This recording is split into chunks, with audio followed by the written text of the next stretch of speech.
श्री बालाजी ज्योतिष में आप सभी दर्शकों का बहुत बहुत स्वागत है। मैं डॉक्टर प्रियंका आमेटा आज आपके सामने ज्योतिष में सूर्य भाग 7 लेकर उपस्थित हुई हूँ। इससे पूर्व के वीडियो में हमने सूर्य देवता के भाव पंचम और भाव षष्टम में कौन कौन से फल होते हैं इस विषय में जाना था। इसी क्रम में हम आगे आज के हमारे इस वीडियो में सूर्य देवता के भाव सप्तम और भाव अष्टम में होने वाले फलों को जानेंगे। तो आइए जानते हैं। जातक की जन्म कुंडली में सप्तम भाव में सूर्य देवता के स्थित होने पर ऐसा जो जातक होता है वह प्रभावशाली व्यक्तित्व का धनी होता है। ऐसा इस वजह से होता है कि सूर्य देव सप्तम भाव में स्थित होकर जातक के लग्न को पूर्ण दृष्टि से देखते हैं। लग्न को पूर्ण दृष्टि से देखने के कारण वे सूर्य देव जातक को आकर्षक और प्रभावशाली व्यक्तित्व का धनी बनाते हैं। उसका स्वभाव तेज होता है। यदि सूर्य देव अशुभ प्रभाव में, पाप प्रभाव में हो तो ऐसा जातक फिर अहंकारी हो जाता है, चिड़चिड़ा, गुस्सेल हो जाता है, अस्थिर चित्त वाला ऐसा जातक हो जाता है और उस जातक में एक प्रकार की हिचकिचाहट सी रहती है। किसी भी कार्य को करने के प्रति वह हिचकिचाता है। उसमें जो आत्मबल होता है वह उसका डाउन हो जाता है, आत्मबल उसका कम हो जाता है। ऐसे जो जातक होते हैं उनके यदि सूर्यदेव अच्छी स्थिति में हो तो उनका गृहस्थ जीवन अच्छा बना रहता है और आपसी संयोग अच्छा बना रहता है। लेकिन यदि सूर्यदेव पाप प्रभाव में हो तो उनके पार्टनर से अनबन चलती है, अलगाव की स्थितियां बन जाती है। कभी कभी तो स्थिति ऐसी निर्मित होती है। तो सप्तम भाव के जो सूर्य होते हैं वो जीवन साथी के लिए किसी भी जातक की जन्म कुंडली में अच्छे नहीं कहे जाते हैं। जीवन साथी ग्रस्त जीवन से संबंधित ऐसे जातक को कहीं न कहीं कोई न कोई समस्या आए दिन उत्पन्न होती रहती है। ऐसा जो जातक होता है वो संबंधों और साझेदारियों का चमकता हुआ केंद्र होता है। ऐसा जो जातक होता है इनका जो पूरा जो फोकस होता है वो पार्टनरशिप से होने वाले संबंधों पर होता है। अब वो पार्टनरशिप के संबंध, चाहे उसके वैवाहिक जीवन के संबंध हो, चाहे उसके व्यावसायिक संबंध हो, इस प्रकार उन संबंधों पे ऐसे जातक का पूरा फोकस होता है। शेयर मार्केट में ऐसा जो सूर्य होता है वो बहुत जातक को बहुत सफलता देता है। और ऐसे जो जातक होते हैं उनके जो जीवन साथी होते हैं उनको आत्म केंद्रित और अहंकारी स्वभाव के मिलते हैं और कंप्रोमाइज न करने वाले जीवन साथी मिलते हैं। यदि शुभत्व लिए हो सूर्यदेव तो अच्छा, नहीं तो इनकी ज्यादातर चांसेस में इनकी दूसरी शादी होती है। 2 शादी के योग सूर्यदेव सप्तम भाव में स्थित होने पर बना देते हैं यदि वे शुभत्व लिए नहीं हो तो। और अच्छे व्यापारी होते हैं सप्तम भावस्थ सूर्य वाले। व्यापार संबंधी डील मोल भाव करने में चतुर होते हैं, प्रस्तुतिकरण करने में ये माहिर होते हैं। और ये जो जातक होते हैं ये संबंधों में स्पष्टता रखना पसंद करते हैं। वो संबंध चाहे उनके पारिवारिक संबंध हो, चाहे उनके व्यवसायिक संबंध हो, उनको अपने संबंध साफ सुथरे और स्पष्ट रखना पसंद होता है। सप्तमस्थ सूर्य वाले जातक के जो पार्टनर होते हैं उनका जो संबंध होता है वो किसी प्रतिष्ठित परिवार से होता है, किसी अच्छे घराने के, किसी प्रतिष्ठित नामी परिवार के होते हैं। और उनके जो जीवन साथी होते हैं उनका जो फील्ड फाइनेंस का फील्ड हो सकता है, मनोरंजन का फील्ड हो सकता है, या फिर उनके जीवन साथी राजनीति से जुड़े हुए हो सकते हैं। और उनके जो जीवन साथी होते हैं ये चाहते हैं कि मुझे मेरे साथी का पूरा अटेंशन मिले। वे अपने साथी का पूरा अटेंशन चाहते हैं। और यदि उनको लगता है कि ये यहाँ पे कुछ कमी है या ये मुझे पूरा अटेंशन नहीं मिल पा रहा है या उनका जीवन साथी उनकी प्रशंसा नहीं कर रहा है, तारीफ नहीं कर रहा है, तो फिर ऐसे समय में उनके जो संबंध होते हैं, आपसी संबंध, उनमें खटास आ जाती है। तारीफ के भूखे होते हैं, प्रशंसा के भूखे होते हैं। और फिर इनकी कुंडली में तलाक के योग या 2 शादी के योग, इस प्रकार के योग इनके निर्मित होते हैं। ऐसे जो जातक होते हैं उनके पिता जो होते हैं उनका जो संबंध होता है वो इनके पिता ब्रोकर हो सकते हैं या फिर इनके पिता एडवोकेट हो सकते हैं। इस प्रकार की इनकी स्थिति बनती है। जो भृगु ऋषि की जो भृगु संहिता है वहां पे भृगु ऋषि ने सूत्र दिया हुआ है वहां पर कि ऐसे जो जातक होते हैं उनका जो विवाह होता है वो बड़े विलंब से होता है, उसमें ये बताया है। और उनको जैसे जो अपना जीवन साथी मिलता है, स्त्री को मिलेगा तो उसका पति उसका विरोध करेगा, मतलब विरोधी पार्टनर मिलते हैं। और पति की कुंडली में यदि होगा तो उसको उसकी स्त्री विरोधी स्वभाव की मिलेगी। इस प्रकार पति पत्नी में आपस में सामंजस्य बना नहीं रहता सप्तम सूर्य के कारण, ऐसा भृगु ऋषि ने कहा है। चमत्कार चिंतामणि में इस विषय में कहा है कि यदि किसी के सप्तम में सूर्य हो तो उसको ग्रस्त जीवन का क्लेश बना रहता है, शारीरिक पीड़ा भी बनी रहती है, मानसिक पीड़ा भी बनी रहती है। व्यापार से उसको थोड़ा बहुत लाभ होता है, ज्यादा लाभ का भी उसने व्यापार से नहीं बताया। और यह बताया है कि ऐसा व्यक्ति ईर्ष्या के कारण, प्रतिस्पर्धा के कारण रात में सही ढंग से सो भी नहीं पाता, रात में उसको अच्छे से नींद भी नहीं आती।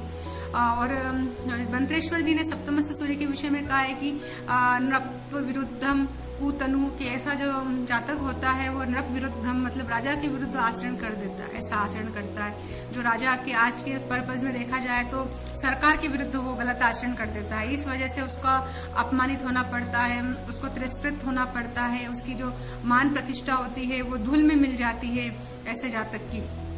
इस प्रकार वहाँ ऐसा बताया गया है। तो कुल मिलाकर जो सप्तमस्थ सूर्य होता है वो जातक के वैवाहिक जीवन के लिए ज्यादा अच्छे फल या परिणाम देने वाला नहीं बताया गया है।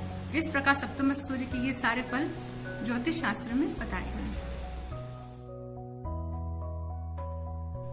जातक की जन्म कुंडली के अष्टम भाव से मृत्यु पर विचार किया जाता है, उसकी दीर्घायु पर विचार, समुद्री जलीय यात्राओं पर विचार किया जाता है, विपरीत राजयोग पर विचार किया जाता है, गुप्त रहस्यमय यह जगत का भाव होता है, गुप्त रोगादि पर इससे विचार किया जाता है, पूर्व जन्मों के कर्मों का लेखे जोखे का अष्टम भाव से विचार किया जाता है।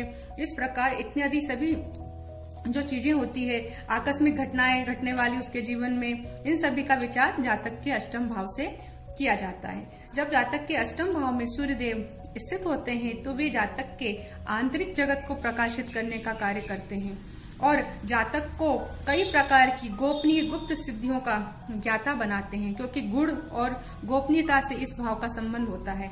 ऐसे जातक की जो हीलिंग पावर होती है वो उसे प्रकृति से गॉड गिफ्ट में मिली होती है, जो बहुत ही अच्छी होती है। कई बार जातक को अपनी इस पावर का पता होता है और कई बार पता भी नहीं होता। यदि उसे अपने जीवन में सही मार्गदर्शन मिले, सही समय पे उसे सद्गुरु का सानिध्य मिले तो वह अपनी इन शक्तियों के विषय में उसे पता चलने लग जाता है कि हाँ मेरे पास यह पावर है। और ऐसे जातक की इंट्यूशन पावर और मेडिटेशन पावर भी बहुत कमाल की होती है, क्योंकि सूर्य देव जो होते हैं वो जातक को अज्ञात की तरफ झांकने की दृष्टि प्रदान करते हैं। ऐसा जो जातक होता है वह अज्ञात की तरफ उसकी बहुत उत्सुकता होती है जानने की। तो ऐसे जातक मेडिटेशन पावर में, इंट्यूशन पावर में बहुत आगे रहते हैं और अपने जीवन में होने वाली घटनाओं का, जैसे कि मेरे या मेरे परिचितों की या मेरे जो आसपास रहने वाले लोगों के जीवन में कब कब आपातकाल आएंगे, कब उनकी मृत्यु संभावित है, इस विषय का वो पहले से ही पूर्वानुमान लगा लेता है। आपदा प्रबंधन के भी ऐसे जातक में बहुत अच्छे गुण होते हैं और जातक में कायाकल्प करने की दक्षता भी उसे प्राप्त होती है। ट्रांसफॉर्मेशन वो अपने शरीर का करने में सक्षम होता है अष्टमस्थ सूर्य वाला जातक। ऐसा जो जातक होता है उसका जो फोकस होता है वो डिस्कवरी पे होता है, खोजी उसकी प्रवृत्ति होती है। और अष्टमस्थ जो सूर्य देव होते हैं वो लाइफ फोर्स एनर्जी के कारक हैं और जब वही अष्टम में चले जाते हैं तो जातक की जो लाइफ है उसको कम कर देते हैं, जातक को अल्पायु बना देते हैं। यदि ऐसे सूर्यदेव पर किसी पाप ग्रह की दृष्टि या युति न हो तो जातक अल्पायु होता है। यदि शनि, मंगल, केतु उस सूर्यदेव को वहां पर अष्टम भाव में देख रहे हो या अष्टम भाव में सूर्य, मंगल, केतु इनमें से कोई ग्रह सूर्यदेव से युक्त हो तो जातक की जो लाइफ होती है वो बढ़ जाती है। ऐसे जातक की कुंडली में जो सूर्य देव अष्टम में होने से एक तरह का पितृदोष भी क्रिएट कर देते हैं। जातक को बचपन से ही पिता का सुख उसे नहीं मिल पाता, बाल्यकाल में ही उसके पिता की डेथ हो जाती है, या कभी जैसे कि पिता जीवित भी हैं तो पिता पुत्र में बहुत दूरियां बनी रहती है, बहुत वैचारिक वैमनस्य होता है, पुत्र को पिता से अलग रहना पड़ता है।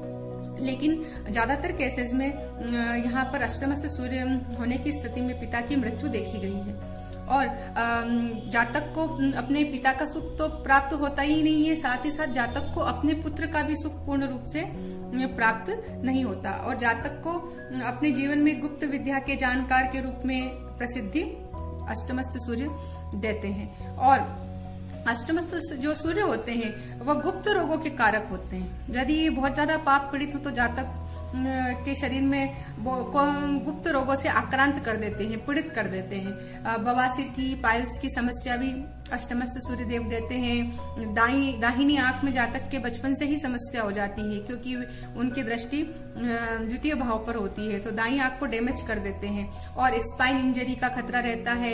ऐसे जातक को हार्ट अटैक का खतरा रहता है, और बुखार से भी ऐसा जातक बहुत संतप्त रहता है, उसका शरीर गर्म रहता है। लू आदि से भी उसके बीमार होने के बहुत योग रहते हैं। ऐसे जातक को ठंडे स्थानों पर रहना, जैसे पहाड़ी प्रदेशों में रहना बहुत पसंद होता है। जातक का जो जीवन होता है वो बचपन से ही बहुत संघर्ष में होता है, और समय समय पर उसको अनजानी और रहस्यमयी स्थितियों का सामना करना पड़ता है उसको बार बार। और ऐसा जातक पब्लिक सोसाइटी से दूर रहने का शौकीन होता है, उसे पब्लिक सोसाइटी पसंद नहीं होती, लोगों के बीच में रहना उसे पसंद नहीं होता। ऐसा जातक अपनी पैतृक संपत्ति खो देता है, उसकी पैतृक संपत्ति का उसे सुख नहीं होता। और साथ ही साथ चोर लुटेरों के द्वारा घर की संपत्ति भी उसकी चोरी चली जाती है। जीवन में अपने सबसे जो उसका सबसे करीबी व्यक्ति होता है, सबसे प्रिय व्यक्ति जो उसका होता है, उससे हार्टली अटैच्ड होता है, ऐसे व्यक्ति की उसको मृत्यु का सामना अपने जीवन काल में रहते ही करना पड़ता है। अष्टमस्थ सूर्य वाले जातक को इन्हें गुप्त लक्ष्मी की कहीं न कहीं से प्राप्ति होती रहती है जीवन पर्यंत। और इनके पास ऐसी गुप्त लक्ष्मी होती है जो दूसरों के नोटिस में नहीं होती है। अष्टम भावस्थ जो सूर्य होते हैं वे वृद्धावस्था में जातक की दारिद्र्य योग क्रिएट करते हैं। ऐसा कहा जाता है कि जैसे जैसे सूर्य अस्त होता है जातक का भाग्य भी अस्त होता रहता है। तो 50 वर्ष के बाद जातक के जीवन में दरिद्रता वाले योग बनते हैं, वह धीरे धीरे दरिद्र होने लग जाता है ऐसा जातक। और पुरुष की कुंडली में स्त्री का और स्त्री की कुंडली में पुरुष का यानी उसके पति की असामयिक मृत्यु का अष्टमस्थ सूर्य सूचक होता है। इस प्रकार ज्योतिष शास्त्र में अष्टमस्थ सूर्य के ये सारे फल बताए गए हैं। आप सभी दर्शकों को यदि मेरा यह वीडियो पसंद आया हो तो प्लीज इसे लाइक करें, शेयर करें, मेरे चैनल को सब्सक्राइब करें और अपनी प्रतिक्रियाएं कमेंट बॉक्स के माध्यम से मुझे अवश्य प्रेषित करें। धन्यवाद। नमस्कार।